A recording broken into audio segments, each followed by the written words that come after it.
রহস্যজনক হত্যার ঘটনা ঘটেছে ঝিনাইদহের গান্না ইউনিয়নের খালকুড়া গ্রামে। ছেলে ও বাবা দুইজনই ছিলেন প্রবাসী দীর্ঘদিন ধরে। বাড়িতে ছিলেন একমাত্র মা ও ছেলের বউ। দীর্ঘদিন ধরে ঘর নির্মাণের কাজ করে আসছিলেন রাজমিস্ত্রি সাগর ও সুশান্ত। এমন সময় সাগর ও সুশান্ত জানতেন তাদের বাড়িতে কিছু টাকা আছে।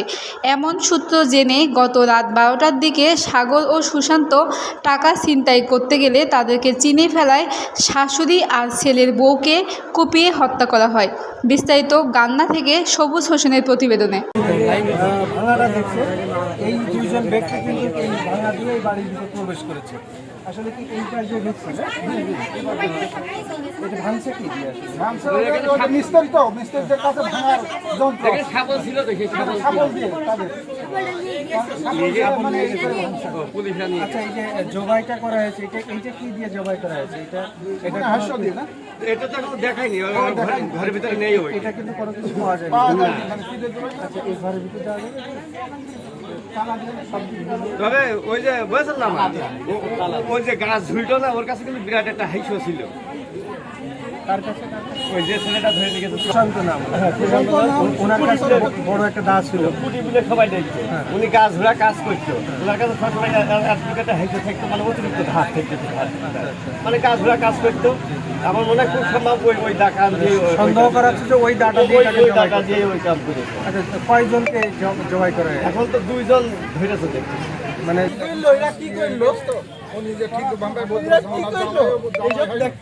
এখন এখানে কি জন্য আছি? গান্না ইউনিয়নের খালকুলা গ্রামে। এই গ্রামে কিন্তু একটা হত্যা করা হয়েছে শাশুড়ি এবং তার বিটার বউকে।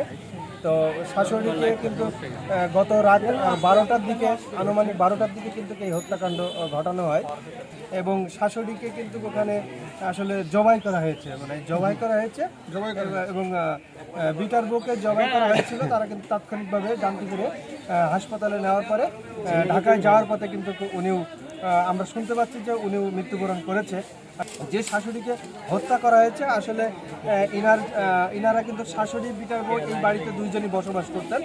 আর তাদের ফ্যামিলির যারা ছিলেন গার্জিয়ান পক্ষ, তারা কিন্তু প্রবাসী হিসেবে সেখানে থাকেন।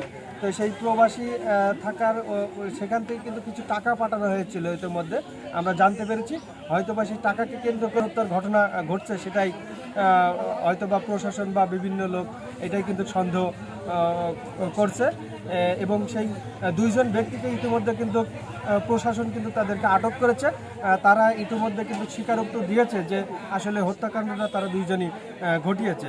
আসলে সেই দুইজনের নামটা কি ছিল? একজন নাম হচ্ছে কুটি ওরফে সুশান্ত, এনার বাড়ি হচ্ছে ছোট পশ্চিম ঝিনাইদহ, তার নাম হচ্ছে ফেলু। আর একটা আছে বেতাই দুর্গাপুর সাগর, নাম সাগর, তার নাম আছে বাদল, মৃত বাদল। দীর্ঘদিন যাবৎ এই দুইজন ব্যক্তি রাজমিস্ত্রি কাজ করতেন এই বাসাতে। তো সেই তথ্য জেনে যে এখানে কিছু টাকা পয়সা এসছে, বিদেশ থেকে পাঠানো হয়েছে। এখানে যারা সাধারণ গ্রামবাসী আছেন তারা কিন্তু জানাচ্ছেন যে এই টাকাকে কেন্দ্র করেই হয়তো হত্যার ঘটনাটা ঘটতে পারে। তো দর্শক, সর্বশেষ আমরা আপনাদের আরও বিস্তারিত জানাবো, আমাদের সাথেই থাকুন।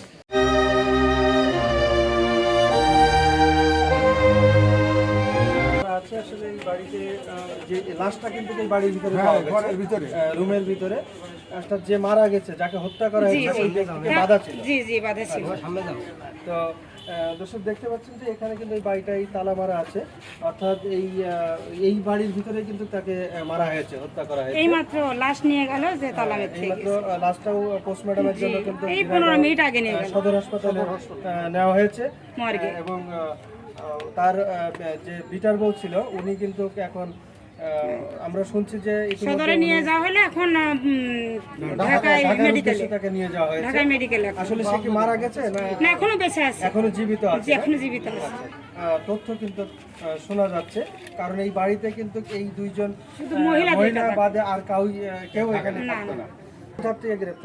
তাদের বাড়ি থেকেই ঘুমন্ত অবস্থায় ও আচ্ছা আচ্ছা, তারা ঘুমাইছিল অবস্থায় তারা ধারণা করেছে যে মারা গেছে, আমাদের কোনো অসুবিধা হবে না, মানে ঘুমাচ্ছে তাদের। দুজনের বাড়িতে ছিল। কিন্তু ওনারা কি স্বীকারোক্তি দিয়েছে আমরা এই পুলিশের কাছে জানা যাচ্ছে যে পুলিশের কাছে ওরা স্বীকারোক্তি দিয়েছে যে আমরাই ঘটাইছি এই ঘটনা।